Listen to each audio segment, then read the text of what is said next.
Hi,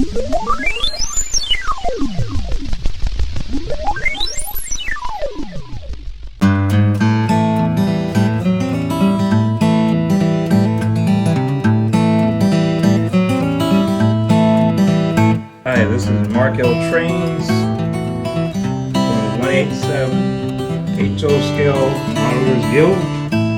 I'm here today in Frederick, Maryland with my great friend Steve Johnson. Hi, Mark. Steve Johnson. Great, man. How are you? Good. Welcome to the Union Railroad. Thank you, sir. Thank you. What can I do for you today? Well, I just want to see a tour of some of your cool model railroad here and see what you Absolutely. got going on and share it with the members of the group. Happy to do it. Happy to do it. Awesome. Welcome Awesome. everybody to the Union Railroad in Frederick, Maryland. This is a 3.5-year project that is, for the most part, done. I've been doing it by myself 90%. I've had some help on the outside, which has been invaluable. And I am modeling the Union Railroad, steel mill railroad outside of Pittsburgh, to the best of my ability. But of course, anything is welcome here. Anybody's welcome here. You want to bring any kind of power, not a problem. I don't discriminate against anything. Awesome. You can run anything. We've had steam engines to GG1s to Australian power on here, so Awesome. it's all meant for fun. Yes. But as we go around the railroad, I'll start with the main class yard here. This is the Duquesne yard, which is the main class yard for the Union Railroad in Duquesne. And this is where most of my trains originate or terminate. There are some trains that originate and terminate in staging, which is down below, which we'll get to later. But there's 6 classifying tracks here, and the outside track here is the 0 track, which actually does run around the real Duquesne yard. Further down, we have my engine facility down here. You can see mostly it's Union power. There's some Indiana Harbor Belt engines here that are just visiting. They are also mine, but they're just visiting for the time being because I like all steel mill railroads. The layout is point to point, but it does serve a purpose, and that's the best part about it. It actually does something. It's not just running in circles, which I have no problem with, but my layout is prototypically operated with speeds and switch lists and industries, and every train has a reason for being. Awesome. So there's plenty of industry work all the way around the layout. Beautiful. We could take you for a walk around and show you the industries and show you the main tracks. We'll show you staging on the way back. You can see the steel mills and all the detail and work that goes into this. Awesome. Absolutely. Now, I just sort of understood from Steve that Otis, Yes. you're supposed to be up here, man. Yes, you are. You're supposed to be up here, Otis. You're Terrell AWOL. Howard. You're AWOL. You're AWOL, absent without leave. Unacceptable behavior. Yeah, absolutely. If I would come down to your house and drag you by your toes, I'm definitely bringing you up here, buddy. That's right. All right. Love you, Otis. All right. All right, so continuing around the layout, we have Grant Steel over here in the corner, which was an actual industry at Duquesne Yard. They sorted scrap steel that went to the steel mills for recycling and the making of new steel. We have 2 main tracks that leave the yard that run around most of the layout. It goes from 2 tracks to 1 track on the far end of the layout, and I'll show you that in a minute. We have Copper Chemical right over here, which was an industry at one time on the Union Railroad. Most of the non-steel mill related industries are gone off the Union. There are still 1 or 2, but not many. But I tried to replicate and at least show that there was more than just steel being done on the Union Railroad at one time. My modeling era is from 1980 to 1999, so it gives me a broad range of time where I can have different industries that used to be there and used to be in service. Wow. Right here in front of you is Atlas Cement. Universal Atlas Cement was an industry north of Monroeville, Pennsylvania, which was a huge, it was the largest cement manufacturer in the world at one time. It's gone now. Some of the buildings are still there, but the industry itself is closed down. I choose to represent it as best I can with limited space, but at least I've got it here, and I want to pay homage to it because it was a terrific traffic generator on the Union. Wow. The two main tracks keep coming around all the way around the layout. If you can see here, there's a little gully right here. That's the tunnel portal for staging that comes out from down below. Wow. And actually comes up a 2.5% grade and joins the main track all the way down here at the tower, which is way the heck down here. In between the grade to the lower level and in the back here we have the Fisher Body Plant, which was in West Mifflin, Pennsylvania, which stamped out steel for the automotive industry for General Motors. Wow. That was a custom-made building that I scratch built, and Wow. it actually holds 6 cars inside the building. Wow. The siding itself will hold 10, Wow. but the industry itself holds 6. Absolutely beautiful. Wow. Coming over a little further down the line here, we have McKeesport Transfer in the back, which was an industry that received pickles, and right now it's empty, but there will be cars put in there eventually. All right. They've leased one of our locomotives to help with the switch because it's a switchback to get in there, so it's a little bit more complicated. Yes. Further on down, we have the crossovers here at the tower that allow you to cross over and go into Claritin Mill, which I'll show you in a minute. The main track the two main tracks come around the back side here past 84 Lumber in the back corner. Okay. And I'll kind of have to switch places with you here. All right. So let's see. All right. All right. So in the back, the two main tracks in the back, right there you see the signals. Those are switch indicators. Okay. The green tells you which track you're lined for. The two tracks go behind the industrial park back there, and then come back around back there, and then back around the loop here. That come over this diamond and come into the Irvin rolling mill, Right. which is on this side of the peninsula. Wow. Irvin has its own assigned switcher, and there are industries within the mill. There's a building for steel slabs, there's a tank track, boxcar track, coil track, additives, and a series of yard tracks for storage and switching. Wow.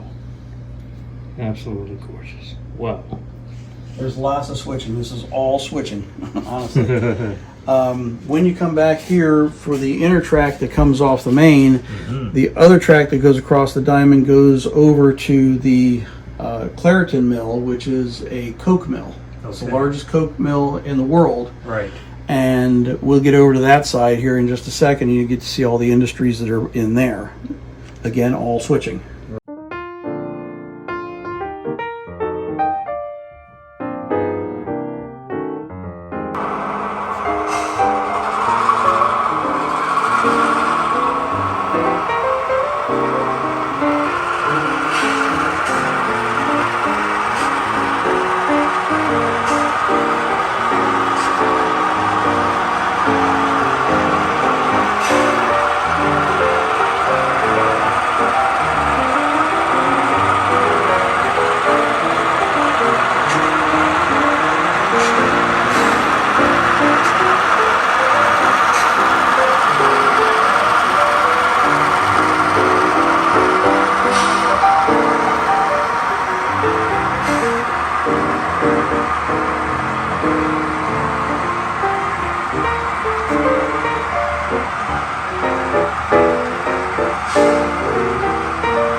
So here's the diamond again that you're coming in off the main track. And as you come into Claritin, there is an interchange track here, which I've got Pittsburgh and Lake Erie Power parked on right now. These tracks here are serviced by the Montour Railroad, which I represent with a Montour job that comes up out of staging, drops off and picks up, and then goes back to staging. Okay. This is the entire Claritin mill here, which is, like I said, a coke mill. I've added some industry in here to add some switching and add some variety. We have a tank track up here in the front. We have yard tracks in the middle. This is a limestone track right here that gets covered hoppers. Here's a scrap track here. It's got two tracks in it. It gets scrapping gondolas like you see here. In the back we have an ore track. They get ore in as part of the process for firing a basic or a furnace. Right. And then we have the coke tipple here. Right. And this is what is produced at the mill. Wow. I use live loads, so as you can see, this is all like loose stuff. It's not molded and glued. I use all live loads on everything that I can, Right. and I'm thankful no derailments so far. But I do have a vacuum cleaner to fix that problem. But this is, as you can see, more switching, and Yes. it's a lot of switching. But trains do originate at both mills, Right.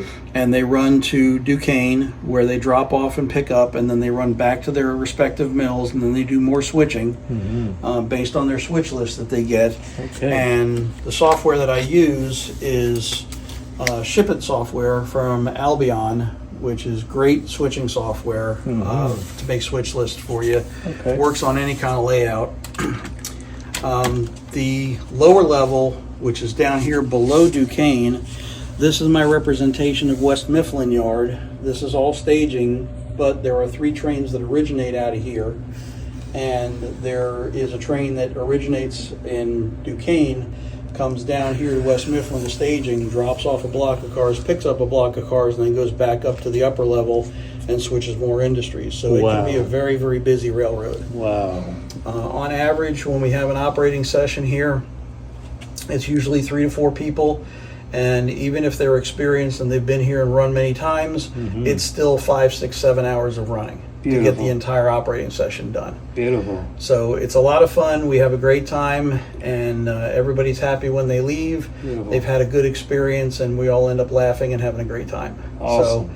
So, Awesome. Otis, come on. I'm all day. I'm getting older. Come on now. So get on up here. Anybody that wants to come up, just reach out to me. Yes. Send me a private message or whatever. We'll get together. We'll make it happen. All right. And we'll come up and have some fun. Awesome. Glad Awesome. you could stop by. All right. Take care, buddy. All right. We'll see you. All right.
Bye.